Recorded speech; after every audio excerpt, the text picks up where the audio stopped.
ನಮಸ್ತೆ, ಎಜಿ ನ್ಯೂಸ್ಗೆ ಸ್ವಾಗತ. ಕರ್ನಾಟಕ ರಾಜ್ಯದ ನೈಸರ್ಗಿಕ ಸಂಪನ್ಮೂಲಗಳು ಹಾಗೂ ಪ್ರವಾಸಿ ಸ್ಥಳಗಳು ಇರುವ ಸ್ಥಳ ಉತ್ತರ ಕನ್ನಡ ಜಿಲ್ಲೆ. ಉತ್ತರ ಕನ್ನಡ ಜಿಲ್ಲೆಯಲ್ಲಿಯೇ ಅತ್ಯಂತ ಹೆಚ್ಚು ಅರಣ್ಯ ಪ್ರದೇಶ ಹೊಂದಿರುವ ದೊಡ್ಡ ತಾಲೂಕು ಜೊಯ್ಡಾ ಕಣ್ರಿ. ಇಂತಹ ಜೊಯ್ಡಾ ತಾಲೂಕಿನಲ್ಲಿ ಹೆಚ್ಚು ಸರ್ಕಾರಿ ಕಚೇರಿಗಳು ಇವೆ. ಆದರೆ ಈ ಸರ್ಕಾರಿ ಕಚೇರಿಗಳಲ್ಲಿ ಅಧಿಕಾರಿಗಳು ಸಿಬ್ಬಂದಿಗಳು ಇರದೇ ಇರುವ ಕಾರಣ ಇರುವ ವಿವಿಧ ಇಲಾಖೆಗಳ ಅಧಿಕಾರಿಗಳು ಮತ್ತು ಸಿಬ್ಬಂದಿಗಳು ಹಲವಾರು ಸಮಸ್ಯೆಗಳು ಮತ್ತು ಸವಾಲುಗಳ ನಡುವೆಯೇ ಪ್ರಭಾರಿ ಹುದ್ದೆಯಲ್ಲಿ ಕಾರ್ಯನಿರ್ವಹಣೆ ಮಾಡುತ್ತಾ ಜೊಯ್ಡಾ ತಾಲೂಕು ಆಡಳಿತಕ್ಕೆ ಒಳ್ಳೆಯ ಹೆಸರು ತಂದುಕೊಟ್ಟಿದ್ದಾರೆ. ಇಂಥವರ ಸಾಲಲ್ಲಿ ಜೊಯ್ಡಾ ತಾಲೂಕು ಆಡಳಿತ ಕಂಡ ಶ್ರೇಷ್ಠ, ಪ್ರಾಮಾಣಿಕ ಹಾಗೂ ಸರಳ ವ್ಯಕ್ತಿತ್ವ ಹೊಂದಿರುವ, ಇಂದು ತನ್ನ ಸುದೀರ್ಘ ಅವಧಿಯ ಸರ್ಕಾರಿ ಸೇವೆಯಿಂದ ನಿವೃತ್ತಿಯಾಗುತ್ತಿರುವ ಹಾಲಿ ಜೊಯ್ಡಾ ತಾಲೂಕು ಪಂಚಾಯಿತಿ ವ್ಯಾಪ್ತಿಯ ಅಕ್ಷರ ದಾಸೋಹ ಯೋಜನೆ ಅಡಿ ಕಾರ್ಯನಿರ್ವಹಣೆ ಮಾಡುತ್ತಿರುವ, ಹಿಂದೆ ಜೊಯ್ಡಾ ತಾಲೂಕು ಪಂಚಾಯಿತಿಯ ಪ್ರಭಾರಿ ವ್ಯವಸ್ಥಾಪಕ, ಪ್ರಭಾರಿ ಯೋಜನೆ ಅಧಿಕಾರಿಗಳಾಗಿ ಕಾರ್ಯನಿರ್ವಹಣೆ ಮಾಡಿದ್ದ ಗಜಾನನ ವೆಂಕಟರಮಣ ಭಟ್ಟರು ಕೂಡ ಒಬ್ಬರಾಗಿದ್ದಾರೆ. ಶ್ರೀ ಗಜಾನನ ಭಟ್ಟರು ಮೂಲತಃ ಉತ್ತರ ಕನ್ನಡ ಜಿಲ್ಲೆಯ ಕುಮಟ ತಾಲೂಕಿನ ಹೊಲನಗಟ್ಟಿಯಲ್ಲಿ ಜನಿಸಿ ತನ್ನ ಬಾಲ್ಯ ಶಿಕ್ಷಣವನ್ನ ಸ್ಥಳೀಯವಾಗಿ ಪೂರೈಸಿ ತನ್ನ ಎಸ್ಎಸ್ಎಲ್ಸಿ ಶಿಕ್ಷಣವನ್ನ 1982ರಲ್ಲಿ ಚಿತ್ತರಗಿಯ ಮಹಾತ್ಮ ಗಾಂಧೀಜಿ ಪ್ರೌಢಶಾಲೆಯಲ್ಲಿ ಪೂರೈಸುತ್ತಾರೆ.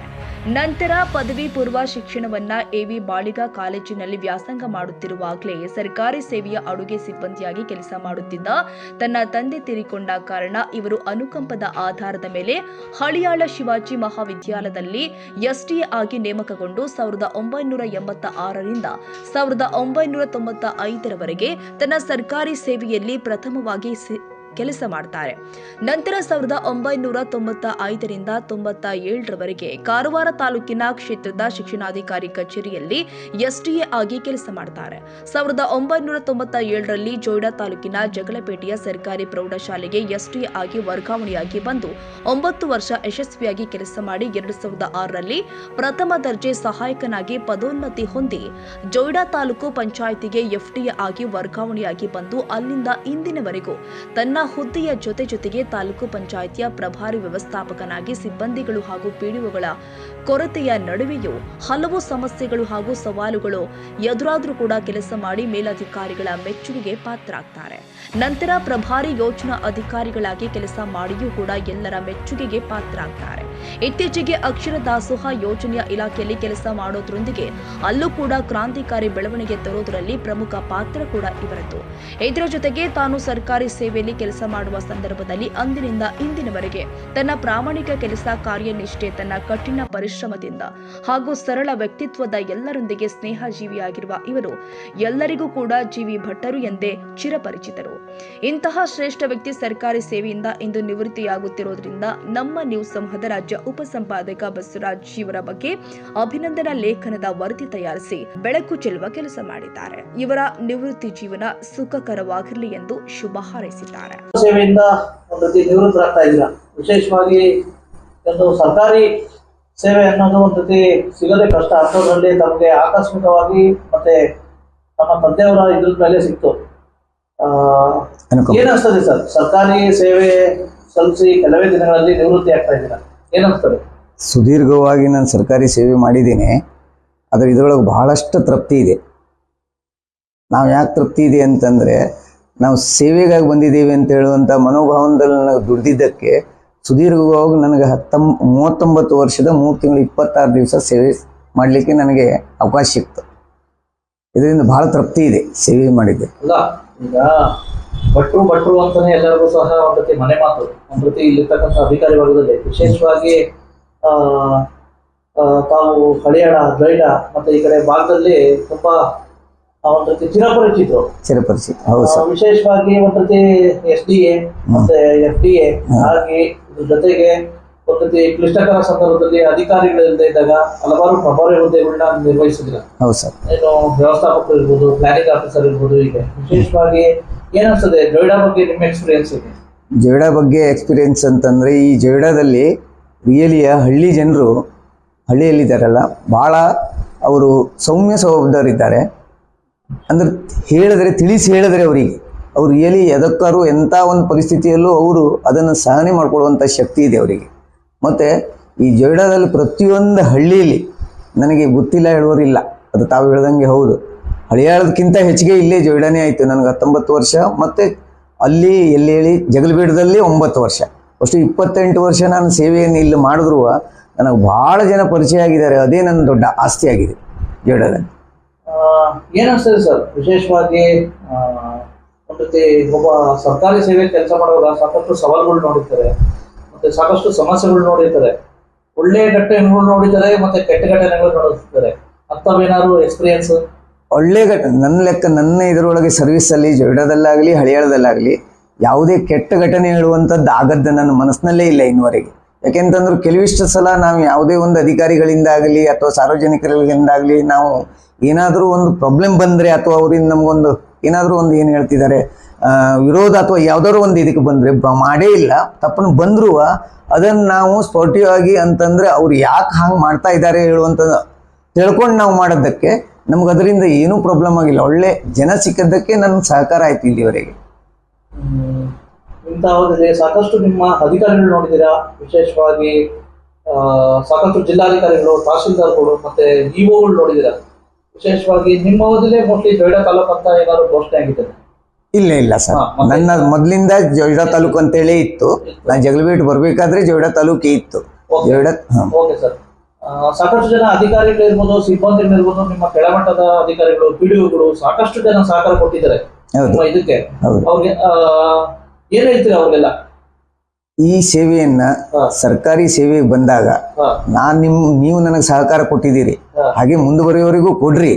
ಆದರೆ ನೀವು ಈ ರೀತಿಯಾಗಿ ಸೇವೆ ಸುದೀರ್ಘವಾಗಿ ಮಾಡೋದಿದ್ರೆ ಜನರ ಕಷ್ಟ ಏನು ಅರ್ಥಕೊಂಡ್ರೆ 100% ನಾವು ಅವರು ಜನರ ಪರವಾಗಿ ನಿಂತ್ಕೊಂಡು ಅಂದ್ರೆ ಅವ್ರು ತೋರಿಸ್ಬೇಕೋಳಿಲ್ಲ, ನಾವು ಜನರ ಪರವಾಗಿ ನಿಂತ್ಕೊಂಡು ಅಂದ್ರೆ ಅವ್ರಿಗೆ ಏನು ಆಗ್ತಿದೆ ಹೇಳುವಂಥದ್ದು ಅರ್ಥಕೊಂಡು ನಾವು ಕೆಲಸ ಮಾಡಿಬಿಟ್ರೆ ನಿಮಗೂ ಇದೇ ರೀತಿ ಸುದೀರ್ಘವಾಗಿ ಮಾಡ್ಕೊಂಡು ಹೋಗ್ಬಹುದು. ಕೆಲವೊಂದು ಟೈಮ್ನಲ್ಲಿ ಏನಾಗ್ತಿದೆ, ನಾವು ಕಾನೂನು ಪ್ರಕಾರ ಜನರಿಗೆ ಮಾಡ್ಕೊಡ್ಲಿಕ್ಕೆ ಬರುವುದೇ ಇಲ್ಲ. ಒಂದೊಂದು ಯಾವುದೇ ಒಂದು ಕ್ಲಿಷ್ಟಕರ ಬಂದಾಗ ಅದನ್ನು ನಾವು ಎಲ್ಲ ರೀತಿಯಲ್ಲೂ ನಾವು ಬಗೆಹರಿಸ್ಕೊಡ್ಲಿಕ್ಕೆ ಆಗದೇ ಇದ್ರು ಸಾಧ್ಯವಾದಷ್ಟು ನಮ್ಮ ಕೈಲಿ ಎಷ್ಟಿದೆ ನಾವು ಮಾಡ್ಕೊಡ್ಬಹುದು ಹೇಳೋದು ನನ್ನ ಸೇವೆಯಲ್ಲಿ ಅಂದ್ರೆ ಕೆಲಸ ಮಾಡ್ಕೊಡ್ಬಹುದು ಅಂತ ಹೇಳಿ. ಇಲ್ಲಿ ಹಳ್ಳಿ ಜನ ಮುಗ್ದಿರು ಬಂದ್ಕೊಂಡು ಅವ್ರಿಗೆ ಕಾನೂನು ಅಂತಂದ್ರೆ ಏನೋ ಗೊತ್ತಿರೋದಿಲ್ಲ. ತಪ್ಪನ್ನು ಗೊತ್ತಿದ್ದವರು ಇದ್ದಾರೆ, ಈಗೀಗಂತೂ ಇದ್ದಾರೆ. ಅವ್ರಿಗವರು ಇದ್ರು ತಿಳಿಸಿ ಹೇಳ್ಬೇಕಾಗ್ತವ, ನೋಡಿ ಹಿಂಗಿದೆ ಹಿಂಗೆ ಹೋಗಿ ಮಾಡ್ಕೊಳ್ಳಿ, ಇಂತಿಂತಲ್ಲಿ ಹೋಗ್ರಿ, ನೀವು ಅಂದ್ರೆ ಇಂಥದ್ದು ಬೇಕು ಅಂತ ಹೇಳ್ಕೊಂಡು ಮಾಡ್ಕೊಳ್ರಿ ಅಂತೇಳಿ. ಮತ್ತೆ ಎಲ್ಲ PDOs ಇವರು ಸಹ ಬಂತು, ನಮಗೆ ಒಳ್ಳೆ ಸಪೋರ್ಟ್ ಮಾಡಿದ್ದಾರೆ. ನಾನು ಬಹಳ ಸಲ ನನ್ನ ಆಫೀಸಿಯಲಿ ಪ್ರೆಷರಲ್ಲಿ ಅಂತಂದ್ರೆ ನನ್ನ ಕೆಲಸ ಆಗಬೇಕು ಅಂತ ಅನ್ಕೊಳ್ಳೇನೆ, ಮೇಲಿಂದ ಬಂದುಕೊಳ್ಳೇನೆ ಅದು ಟಾರ್ಗೆಟ್ ಮುಗಿಸ್ಬೇಕು ಅಂತ ಹೇಳ್ಬೇಕಾದ್ರೆ ಎಷ್ಟೋ ಮಂದಿ ಭಾಳ ಮಂದಿಗೆ ನಾನು ಸ್ವಲ್ಪ ಸಿಟ್ನಲ್ಲಿ ಮಾತಾಡಿದ್ದು ಬೈದಿದ್ದು ಇದೆ. ಆದ್ರೆ ಅದನ್ನು ಯಾರು ಮನ್ಸಿಗೆ ಹಚ್ಕೊಳ್ಬೇಡ್ರಿ. ಯಾಕೆ ಅಂತಂದ್ರೆ ಅದು ನಾನು ಸರ್ಕಾರಿ ಸೇವೆಯಲ್ಲಿ ಇದ್ದಾಗ ನನಗೆ ಇವತ್ತಾಗಬೇಕು ಅಂತ ಹೇಳೋದಕ್ಕೆ ಆದರೆ ನಾನು ಆ ಟೈಪ್ ಮಾಡಿದ್ದು. ಮತ್ತೊಂದು ಆದರೆ ಯಾರೂ ನನಗೆ ಬೈದಿದ್ದಕ್ಕೆ ಮುನಿಸ್ಕೊಂಡು ಹೋಗಿದ್ದು ಕೋಪಿಸ್ಕೊಂಡು ಹೋಗಿದ್ದು ಅಂತ ಇನ್ನೂವರೆಗೆ ಯಾರೂ ಇಲ್ಲ. ರಿಯಲಿ ಸಹಕರಿಸಿದ್ದಾರೆ.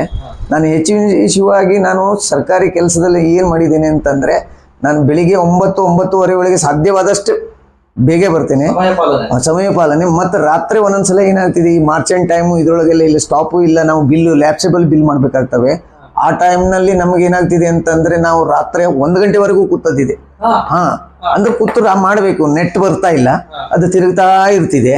ಅವಾಗ ನಾವು ಬಿಲ್ ಮಾಡಬೇಕು. ಅಥವಾ HRMS ಆಗಲಿ K2 ಆಗಲಿ, ಯಾವುದು HRMS ಇಲ್ಲಿ ಮತ್ತೊಬ್ರು ಮಾಡ್ತಾರೆ, ಅದು K2ದಲ್ಲಿ ಬಂದಾಗಿಂದ ನಮಗೆ ಫಸ್ಟ್ ಬಂದಾಗ ನಮಗೆ ಬಗ್ಗೆ ತ್ರಾಸದಂಗೆ ಆಯ್ತು. ಆದ್ರೆ ಈಗ ಅದು ಈಜಿ ಅಕೌಂಟ್ ಮಾಡ್ಲಿಕ್ಕಂತೂ ಈಜಿ, ಅದು ಗ್ಯಾರಂಟಿ 100% ಹೌದು. ಮತ್ತೆ NREGನೂ ಸಹ ಮೊದಲೇ ಮ್ಯಾನ್ಯುವಲ್ ಇತ್ತು ಎಲ್ಲ, ಆ ಕೆಲಸದನ್ನು ಮಾಡ್ಕೊಳ್ಬೇಕಾದ್ರೂ ಕಷ್ಟ ಆಗ್ತಿತ್ತು. ಈಗೂ ಏನಾಗಿದೆ ಅಂತಂದ್ರೆ ಈಗ NREGಯನ್ನು ನಾವು ಏನು ಹೆಚ್ಚಿಗೆ ಕೊಡುವುದಿಲ್ಲ, AD ಅವರೇ ಬಂದಿದ್ದಾರೆ. ಆದರೆ NREG ಅವರಿಂದನೂ ನನಗೆ ಏನಾಗಿದೆ, ನಾ ಕೆಲಸನೂ ಮಾಡಿಸಿದ್ದೀನಿ. ಅಂದ್ರೆ ನಮ್ಗೆ ವರ್ಕ್ ಆರ್ಡರ್ ಎಲ್ಲ ಕೊಡ್ತಿದ್ವಿ, ಟೈಮ್ನಲ್ಲಿ ಕೊಡಬೇಕು ನಾವು. ಆಗಿಂದಾಗ ಯಾವುದು ಸೀಸನ್ ವೈಸ್ ವರ್ಕ್ ಮಾಡ್ರಿ ಅದೆಲ್ಲ ಹೇಳ್ತಿದ್ವಿ. ಅದ್ರ ಬಗ್ಗಾಗಿ ಈ ಹಿಂದಿರುವಂತ ಎಲ್ಲ ಇವರು ನನಗೆ ಸಪೋರ್ಟ್ ಮಾಡಿದ್ದಾರೆ. ಅಂದ್ರೆ ನಾನು ಒಂದು ನಿರ್ಣಯ ತಗೊಂಡು ಸರಿ ಹಿಂಗೆ ಮಾಡುವ ಅಂತಂದ್ರೆ ಎಸ್ ಅಂದ್ರೆ ತಪ್ಪಾದದ್ದಲ್ಲ, ಸರಿ ಹಿಂಗೆ ಮಾಡುವ ಕೆಲಸದಲ್ಲಿ ಅಂತಂದ್ರೆ ಇಷ್ಟು ಗೈಡ್ ಮಾಡಿ ನನಗೆ ಮಾಡಿದ್ದಾರೆ. ಒಂದು ಫಸ್ಟ್ ಛಲವಾದಿ ಸರ್ ಇದ್ರು, ನಂತರ MN ನಾಯ್ಕರಿದ್ರು, ಅದರ ನಂತರ ತಾನಾಜಿ ಸರ್ ಬಂದರು, ಅದರ ನಂತರ ಝಾನ್ಸಿ ಒಬ್ರು ಇದ್ರು, ಅದರ ನಂತರ ನಮಗೆ ಹಾಲಮ್ಮನವರಿದ್ರು, ಈಗ DS2 ಸಾಹೇಬರಿದ್ದಾರೆ. ಅದರ ನಂತರ ನಮಗೆ ಆನಂದ್ ಸರ್ ಇದ್ರು, ಈಗ ಸೌದತ್ತಿಲಿದ್ದಾರೆ. ಈಗ ಅದರ ನಂತರ ಭಾರತಿ ಆ್ಯಂಡ್ ಶ್ರೀಮತಿ ಇವರಂತೂ ಭಾಳ ಅಂದ್ರೆ ಏನಾಗಿದೆ ಅಂತಂದ್ರೆ ಒಂಥರ ಅಕ್ಕ ತಮ್ಮ ಹೆಂಗೆ ನಾವು ಕೆಲಸ ಮಾಡ್ತೇವಲ್ಲ, ಒಂದು ಲೆಕ್ಕದಲ್ಲಿ ನಾನು ವಯಸ್ಸಿದ್ದಾಗ ಅಕ್ಕ ತಮ್ಮ ಇಲ್ಲ ತಾಯಿ ಟೈಪ್ ಅಂತಂದ್ರೆ ಇದು ಎಲ್ಲ ಸ್ಟಾಪನ್ನು ಚಂದಕ್ಕಾಗಿ ತಗೊಂತಾರೆ. ಕೆಲಸ ಟೈಮ್ನಲ್ಲಿ ಯಾವುದೇ ಇವುಗಳು ಬೈದ್ರು ನಾ ಇನ್ನೂವರೆಗೂ ನನ್ನ ಮನಸ್ಸಿಗೆ ತಗೊಂಡಿಲ್ಲ. ಒಟ್ಟಾರೆ ಎಲ್ಲರಿಗೂ ಸಹ ಒಂದು ರೀತಿ ಧನ್ಯವಾದ ಹೇಳಿಕ್ ಬಯಸಿ. ಎಲ್ಲರಿಗೂ ನಾನು ಧನ್ಯವಾದ ಮಾಡ್ತೇನೆ. ಎಲ್ಲರಿಗೂ ರಿಯಲಿ ನನ್ನ ಸೇವೆಯಲ್ಲಿ ಏನಿದ್ರು ಮುಂದೂ ಸಹ ಏನಾಗಿದೆ ಮತ್ತೊಂದು ನಾನು ಹೇಳ್ತೇನೆ, ನನಗೆ ಇಲ್ಲಂತ ಮತ್ತೊಂದು ಹೇಳ್ತಾ ಇದ್ದೇನೆ ಅಂತಂದು ಸಾರ್ವಜನಿಕರಿಗಾಗಲಿ ಈ ಪತ್ರಕರ್ತರು ನಮ್ಗೆ ಬಹಳ ಇದು ಕೊಟ್ಟಿದ್ದಾರೆ. ಯಾಕೆ ಸಪೋರ್ಟ್ ಮಾಡಿದ್ದು ಅಂತಲ್ಲ, ಅಂದ್ರೆ ಒಂದು ನಮಗೆ ಕರೆಕ್ಟ್ ಆಗಿದ್ದಕ್ಕೆ ಎಸ್ ಅಂತ ಒಪ್ಕೊಂಡು ಇದು ಮಾಡಿದ್ರು. ಅದಕ್ಕಾಗಿ ಎಲ್ಲರೂ ಸಹ ನಮ್ಮ ಆಫೀಸ್ ಕಚೇರಿ ಸಿಬ್ಬಂದಿಗಳಾಗಲಿ, ಪಂಚಾಯತ್ ಅಭಿವೃದ್ಧಿ ಅಧಿಕಾರಿಗಳು, ಒಂದು ವಾಟರ್ ಮ್ಯಾನ್ ಹಿಡಿದು ಪ್ರತಿಯೊಬ್ಬರು ರಿಯಲಿ ಒಂದೊಂದ್ಸಲ ನನಗೆ ದುಃಖ ಬರ್ತಿದೆ. ನಾನೇ ಬೈದು ಬಿಟ್ನಲ್ಲ. ಆದರೆ ಯಾರೂ ನಾನು ಬೈದಿದ್ದೇನೆ ಅಂತ ತಿಳ್ಕೊಂಡು ಯಾರೂ ಇಟ್ಕೊಳ್ಬೇಡ್ರಿ. ಯಾಕೆ ಅಂತಂದ್ರೆ ನಾನು ಬೈಸ್ಕೊಂಡು ಕಲ್ತಿದ್ದೀನಿ. ನಾನು ಫಸ್ಟ್ ಟೈಮ್ನಲ್ಲಿ ನನಗೆ ಹನುಮಂತಪ್ಪ ಮತ್ತು ವೆರ್ಣೇಕರ್ ಅಂತ ಹೇಳಿ 86ರಲ್ಲಿ ನಾನು ಹಾಜರಾದಾಗ ನಾನು ಇದ್ರು. ಅವರು ನನಗೆ ಆ ಕಡೆ ಈ ಕಡೆ ಕೂತೆ SB ಮಟ್ಟಿ ಅಂತ ಹೇಳಿದ್ರು. ಅವ್ರು ಈಗ ತೀರ್ಕೊಂಡಿದ್ದಾರೆ. ಅವರು ಪ್ರಿನ್ಸಿಪಾಲ್ ಇದ್ದಾಗ ನಾನು ಇದ್ದಾಗ ಅವ್ರು ಏನ್ ಮಾಡಿದ್ರು ಅಂತಂದ್ರೆ ಇವನಿಗೆ ಕಲಿಸ್ಬೇಕು ಅಂತ ತಕೊಂಡು ನನಗೆ ಬಿಟ್ಟಿದ್ರ. ರಾತ್ರಿ ಅಲ್ಲೂ 11-12 ಗಂಟೆವರೆಗೆ ಕೂರ್ತಿದ್ರು. ಆ ಕಡೆ ಅವಾಗ ಮೆನ್ಯುಯಲ್ ಎಲ್ಲ ಬಿಲ್ ಮಾಡ್ಬೇಕಿತ್ತು. ಅಲ್ಲಿ 72 ಸ್ಟಾಪ್ ಇದ್ರು, ಹೈಸ್ಕೂಲ್ ಇದ್ವಿ ನೋಡಿ. ನಾವೇನ್ ಮಾಡ್ತಿದ್ವಿ ಅಂತಂದ್ರೆ ಅದನ್ನ ಸ್ಮರಣೆ ಮಾಡ್ಕೊಂತೇನೆ. ಮತ್ತೆ ಹಳಿಯಾಳದಲ್ಲಿ ನನಗೆ ಮಟ್ಟಿ ಅವರು, ಪವಾರ್ ಸರು, MM ಪಟೇಲ್ರು ಇವರೆಲ್ಲ ಒಳ್ಳೆ ನನಗೆ ಪ್ರಿನ್ಸಿಪಾಲ್ ಸಿಕ್ಕಿದ್ರು. RR ಮೂಲಿಮನಿ ಅಂತ ಹೇಳ್ಕೊಂಡು ಸಿಕ್ಕಿದ್ರು. ಎಲ್ಲರಿಗೂ ನಾನು ಮತ್ತೊಮ್ಮೆ ಅನಂತ ಧನ್ಯವಾದ ಹೇಳ್ತೇನೆ. ಇವ್ರು ನಿಮ್ಮೆಲ್ಲರೂ ಹಾರೈಕೆ ನಮಗೆ ಬೇಕು. ನಿವೃತ್ತಿ ಜೀವನ ನನಗೆ ಸುಖಕರವಾಗಲಿ ಅಂತೇಳಿ ಅಷ್ಟೇ. ಧನ್ಯವಾದ.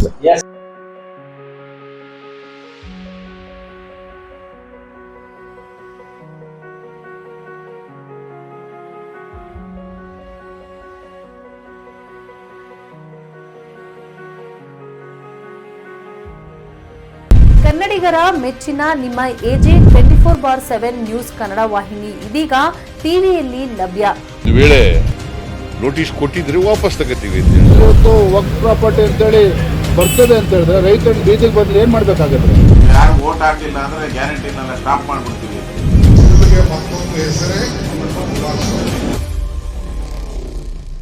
ಕರ್ನಾಟಕ ಮತ್ತು ದೇಶ ವಿದೇಶ 360 ಡಿಗ್ರಿ ಸುದ್ದಿ ಹಾಗೂ ಉತ್ತರ ಕರ್ನಾಟಕ, ಬೆಳಗಾವಿ, ಬಾಗಲಕೋಟೆ, ಧಾರವಾಡ, ಹಾವೇರಿ, ಗದಗ, ಬಿಜಾಪುರ ಜಿಲ್ಲೆಯ ಕ್ಷಣದ ವಿವರವನ್ನ ಪಡೆಯುವುದಕ್ಕೆ AJ 24/7 ನ್ಯೂಸ್ ಕನ್ನಡ ವಾಹಿನಿಯನ್ನ ಲೈಕ್ ಮಾಡಿ, ವಿಡಿಯೋಗಳನ್ನ ಶೇರ್ ಮಾಡಿ, ಕಮೆಂಟ್ ಮಾಡುವ ಮೂಲಕ ನಮ್ಮ ವಾಹಿನಿಗೆ ಸಹಕಾರ ನೀಡಿ ಮತ್ತು ಚಾನೆಲ್ ಅನ್ನ ಸಬ್ಸ್ಕ್ರೈಬ್ ಮಾಡಿ. ಧನ್ಯವಾದಗಳು.